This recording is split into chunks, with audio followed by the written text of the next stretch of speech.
Bonjour et bienvenue sur cette vidéo live thématique. Alors une thématique que j'avais déjà traitée il y a quelques années, mais il est important de se renouveler régulièrement. D'autant que là c'était intéressant d'avoir un regard neuf, un regard plus expérimenté encore que celui que je ne pouvais avoir en 2015, puisque cette vidéo datait de 2015. Médium ou voyant? Quelle bonne question. Je vois régulièrement des confrères, des consoeurs qui postent attention, je ne suis pas voyante, je ne suis que médium. Ou à l'inverse, attention, je suis médium, je ne fais pas de voyance. Je pense que les gens, de manière générale, n'ont pas forcément les informations nécessaires pour faire la différence entre un médium et un voyant. Qu'est-ce qui donc va vraiment créer les caractéristiques suffisantes pour créer une différence? Est-ce qu'il y a vraiment une différence? Qu'est-ce qu'on entend finalement par médium? Qu'est-ce qu'on entend par voyant ou voyante? Comment définir ces termes? Est-ce que ça fait plus partie de la spiritualité ou de l'ésotérique? Alors c'est aussi une question et une thématique que l'on a traitée sur mon groupe de coaching la semaine dernière. Et donc il était intéressant pour moi de revenir sur le sujet. Alors de manière générale, c'est vrai que le terme médium finalement signifie milieu. Voilà, médium, c'est le fait d'être au milieu. D'ailleurs, on retrouve ce terme sur des vêtements, hein, la taille M, la taille médium. On va retrouver ça sur, par exemple, un menu, small, medium, large. Voilà, à la base, effectivement, ce terme signifie milieu. Et il est intéressant de s'en souvenir parce que finalement, le milieu, être médium, c'est exactement ce qui nous définit, c'est-à-dire être au milieu de ces deux mondes, du monde terrestre et du monde céleste. Et donc, le terme de médium correspondrait au fait de se situer dans ce milieu et de faire cet intermédiaire entre les deux. D'être cet intermédiaire, d'être donc le canal entre le monde terrestre et le monde céleste, et inversement, le monde céleste et le monde terrestre.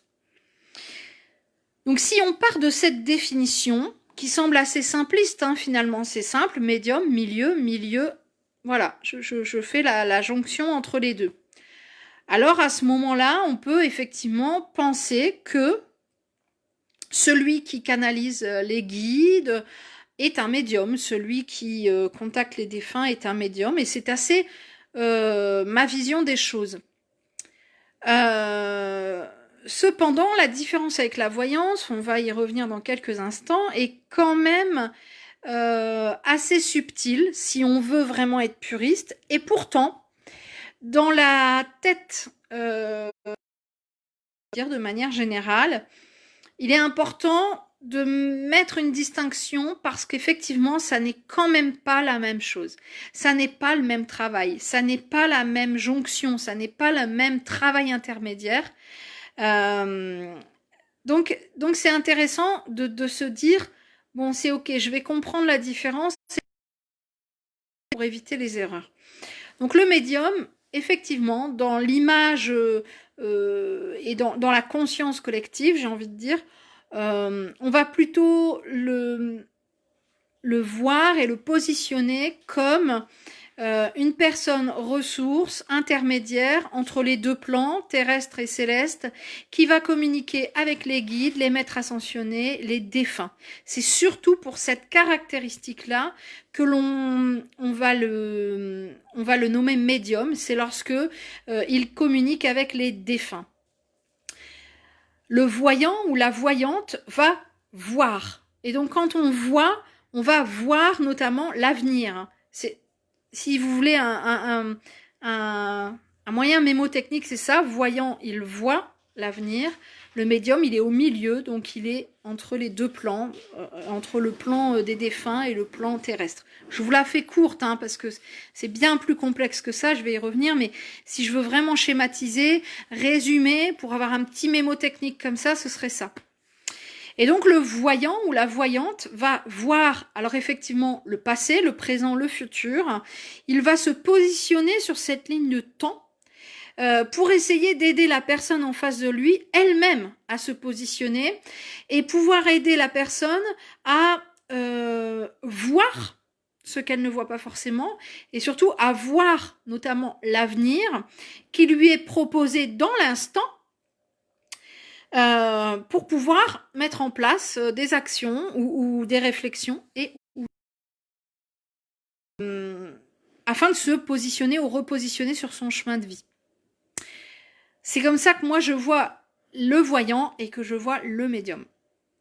Donc le voyant ou la voyante, c'est celui qui voit à un moment donné là où les lignes de temps qui sont possiblement empruntables par la personne qui vient le consulter et donc qui a pour obligation, pour mission d'expliquer à cette personne, ce consultant, cette consultante, les choix qui s'offrent à lui. Ça, c'est pour la voyance. Et donc, pour la médiumnité, effectivement, de manière plus large, c'est le contact défunt, mais c'est aussi la guidance. Et là, c'est intéressant de faire la différence parce que une guidance n'est pas une voyance. Ce qui fait que vous pouvez avoir un super médium qui fait des super guidances, qui va travailler avec vos guides spirituels, qui donc va vous donner des informations de l'ordre un petit peu plus subtil, des informations plus de l'ordre du conseil, de l'accompagnement, et pas forcément de la voyance. Il va pas forcément. Votre guide parfois peut vous le dire, hein, t'es dans un changement, d'ici cet été, il va falloir faire un choix par exemple, mais c'est pas forcément son objectif à votre guide. Hein. Le guide est là pour nous accompagner, il n'est pas là pour nous. Donc un médium peut faire exactement, de très très bonnes guidances, mais ne fera pas forcément de voyance. Ça n'est pas la même chose. Comme un voyant, un très très bon voyant, ne fera pas forcément de guidance ni de contact défunt. Ça n'est pas le même travail, on travaille pas avec le même plan, on travaille pas avec les mêmes outils, et c'est vraiment intéressant de comprendre ça parce que moi j'essaye de le réexpliquer régulièrement, mais c'est vrai que je peux pas refaire un laïus à chaque séance, hein, bien évidemment. Mais c'est important parce que ça permet de se positionner puis de se dire qu'est-ce que je veux vraiment. Alors moi, j'avoue très honnêtement que dans mes voyances, dans les voyances que je fais un mix. J'aime beaucoup mixer la voyance et la guidance. Et je fais même de l'accompagnement personnalisé. Donc, des fois, en 10 minutes de voyance, je vais faire un mix des trois. Donc, je vais être plutôt dans... alors, je vais déjà donner un point de voyance. Voilà ce que je vois. Un point de guidance en disant, voilà, comment je pense qu'il serait bien de vous accompagner. Et puis, après, souvent, j'utilise alors soit en fil rouge, soit à la fin, un peu des points de développement personnel, de psychologie pour je vais dire, ficeler le tout. Mais on a tous notre façon de travailler, évidemment. Hein. Chacun va avoir sa façon de faire. Moi, j'ai fait beaucoup de voyance les premières années, entre guillemets, pour m'exercer, hein, si on peut dire comme ça. Et puis après, je suis passée à autre chose parce que j'avais envie d'avancer dans autre chose. J'y suis revenue un petit peu il y a quelques temps, par petites touches comme ça, parce que c'était une demande, c'était un besoin, mais je l'ai adapté, entre guillemets, à ma sauce pour ne pas être, si vous voulez, dans la réponse à une attente, mais être vraiment dans l'accompagnement. C'est ça mon travail. Donc en tant que médium voyante, parce que finalement je fais les deux, mon travail reste l'accompagnement des personnes. Quelle que soit la forme, l'accompagnement au contact défunt, l'accompagnement au deuil, l'accompagnement spirituel, l'accompagnement dans le développement de ses capacités, mais ça reste toujours de l'accompagnement. Alors du coup, vous allez me dire, oui, bah c'est gentil, alors au début c'était clair pour moi, maintenant ça l'est beaucoup moins, peut-être. Peut-être que là je vous ai embrouillé en vous disant, bah mince, elle est médium, elle est voyante, elle fait finalement de la guidance, qu'est-ce que c'est que cette histoire? C'est là où je voulais en venir, c'est que si je veux schématiser, synthétiser, médium, défunt, voyant, voyance, voilà, le fait de voir l'avenir, là c'est la vulgarisation pure. Mais si on veut aller plus loin, c'est beaucoup plus complexe que ça, et c'est beaucoup plus subtil que ça. Et puis surtout, c'est très subjectif. C'est-à-dire que chaque médium, derrière son propre terme de médium, va mettre quelque chose qui lui est propre. On va tous avoir une médiumnité différente, on va tous avoir une façon de travailler différente. Et donc, il est intéressant aussi de comprendre ça. D'ailleurs, là, récemment, j'étais en vacances et je m'interrogeais moi-même personnellement sur ce terme de médium parce que j'avais une amie qui avait, à un moment donné, il y a quelques années, qui avait mis sur sa page, ben moi je mets pas médium parce que je trouve que ce terme est trop restrictif. Et en même temps, parallèlement et paradoxalement, moi je le trouve trop large. C'est-à-dire que médium, moi j'ai l'impression que c'est être au milieu de deux plans. Alors ça veut pas dire grand-chose. Vous voyez, donc si on veut être puriste, hein, si on veut aller chercher finalement la signification des mots, qu'est-ce qu'on met derrière, on peut avoir des visions totalement antinomiques. Et ça, c'est intéressant. Et donc, à ma réflexion, mes guides m'ont demandé d'utiliser un nouveau terme. Alors, je l'ai pas encore fait. Il faut que ça mature en moi. J'ai toujours besoin d'un petit peu de temps pour avancer. Et là, on me parlait plutôt d'interprète spirituel. Je trouvais ça intéressant parce que, effectivement, alors je trouvais ça intéressant et en même temps, le terme interprète me gênait un peu, mais bon, pourquoi pas. Effectivement, c'est le fait d'interpréter les messages célestes pour les rendre plus terrestres. Alors voilà, je trouvais, enfin, c'est comme ça que je vois les choses, mais je vous dis, j'ai encore besoin d'un petit peu d'assurer les choses, les laisser infuser en moi et puis de les intégrer et de les interpréter moi aussi à ma sauce. Mais je trouvais ce terme intéressant, je trouvais que ça c'était chouette. Et puis des fois, sur certains profils, on va retrouver toute une liste. Médium, voyant, guérisseur, magnétiseur, énergéticien, géobiologue, puis toute une liste comme ça. Et pourquoi pas? Hein, y a des gens qui disent oh, tu vois pas la liste qui se met, il manque d'humilité. Non, mais moi je trouve que c'est tellement difficile de définir et de nous définir. Je trouve que finalement ça nous enferme presque. Hein, tout à l'heure je vous ai dit médium c'est ça, voyant c'est ça, mais finalement c'est un peu un enfermement. Donc si je veux résumer c'est ça, mais si je veux aller plus loin c'est beaucoup plus que ça. Et c'est vrai que moi je mets Mélanie médium depuis le début, depuis 10 ans maintenant. Mais en même temps, je suis médium, je suis voyante, je suis auteure, je suis conférencière, je suis énergéticienne, hein, je fais des soins énergétiques aussi. Je travaille sur les liens karmiques, sur les vies antérieures, enfin bref. Et peut-être que j'ai même encore d'autres cordes à mon arc. Donc, je travaille avec les guides, les maîtres ascensionnés. Comment voulez-vous résumer ça? Je crois que c'est presque pas possible. Donc, c'est vrai que ce terme de médium, j'aime bien, parce qu'en plus, c'est un M, comme le début de mon prénom, Mélanie, médium. Voilà, j'y suis quand même relativement attachée, parce que pour moi, il est très large, et il est comme un peu comme une passerelle, comme si j'étais un peu sur un nuage, et que je montais et je descendais au fur et à mesure que je reçois des messages, et pour pouvoir les distiller, alors des terrestres vers le monde céleste, et des célestes, des défunts, des guides vers le monde terrestre. Je me vois un petit peu comme ça sur mon nuage, et puis je voyage. Et c'est comme ça que je vois le terme de médium, comme un peu voilà, un cocon, quelque chose de doux, quelque chose de chaleureux. C'est ma vision des choses, évidemment, ça n'appartient qu'à moi. Mais on m'avait posé la question, donc j'avais envie d'en parler, j'avais envie de le partager. Euh, et puis comme je vous l'ai expliqué, c'est ma vision à l'heure d'aujourd'hui qui a bien changé par rapport à 2015, déjà en 5 ans d'expérience. Après on m'a dit aussi, est-ce que tu pourrais expliquer avec tes mots ce que c'est la spiritualité, l'ésotérique, est-ce que être voyant, ça fait partie de l'un, de l'autre ou des deux? La spiritualité, j'ai envie de dire que c'est l'envie d'être conscient, l'envie de s'éveiller, la curiosité de la vie, tout simplement.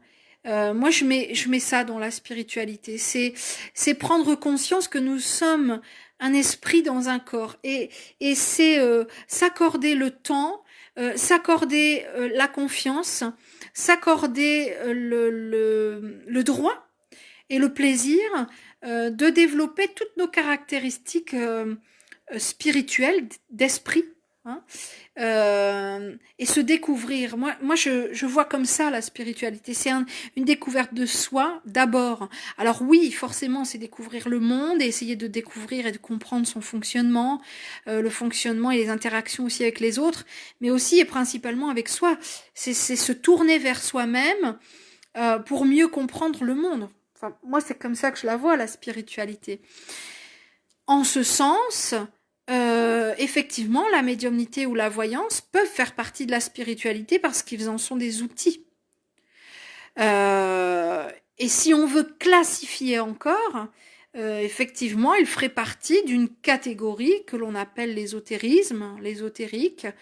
Mais je dois avouer honnêtement que j'ai de plus en plus de mal avec ces catégories, sous-catégories, ces étiquettes que finalement on nous colle avec ces termes de médium, de voyant, d'énergéticien, de spiritualité, d'éveillé ou d'ésotérique ou de spiritisme aussi. Donc certains diront, ben ça fait partie du spiritisme parce que ça fait partie de la lignée d'Allan Kardec. Et puis d'autres vous diront, ah non, c'est pas du spiritisme, ça fait partie de telle ou telle chose. Moi, j'ai envie de vous dire, les mots terrestres sont des prisons parfois. Alors ils sont parfois des cadeaux parce que j'aime les mots. J'écris depuis toute petite. Et j'aime jouer avec les mots, j'aime les utiliser, j'aime les découvrir, les observer. Et en même temps, je me rends compte que parfois, ils sont notre propre enfermement. Donc, c'est la raison pour laquelle je vous dis, cette définition ici et aujourd'hui m'appartient, ici et aujourd'hui. Je la partage avec vous volontiers, vous en faites ce que vous voulez. Et surtout, il est important de créer sa propre définition des choses et de la questionner régulièrement pour ne pas s'y enfermer. C'est ça, pour moi, le plus important. C'est ce qui me semble le plus judicieux, en tout cas. Alors, je remercie notamment Monique qui m'avait posé cette question, que je trouve très, très judicieuse, et qui m'a donné vraiment l'envie de le partager ici et maintenant avec vous tous. Et puis, c'est aussi un rappel, de manière générale, à se questionner sur notre vie et sur ce que l'on ce que l'on vit au quotidien, pour ne pas s'enfermer soi-même dans des étiquettes. Parce qu'une étiquette, finalement, ça se décolle. Hein, à un moment donné, ça se décolle. Et alors, on peut en changer aussi. Et on peut la colorier, on peut... voilà, il faut toujours se rappeler de ça. Évitez de vous mettre dans des cases.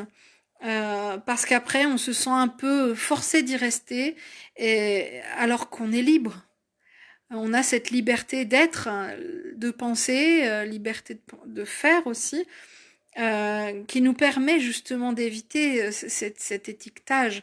Donc vraiment, de manière générale, et pas seulement dans la voyance, la médiumnité, l'ésotérique ou la spiritualité, vivez pleinement, soyez ce que vous avez envie d'être. Que vous soyez médium, voyant, énergéticien, praticien Reiki ou Lao-Chi, que vous soyez géobiologue ou formateur en biodanza ou que sais-je, peu importe. Soyez surtout ce que vous avez envie d'être. Soyez vous-même.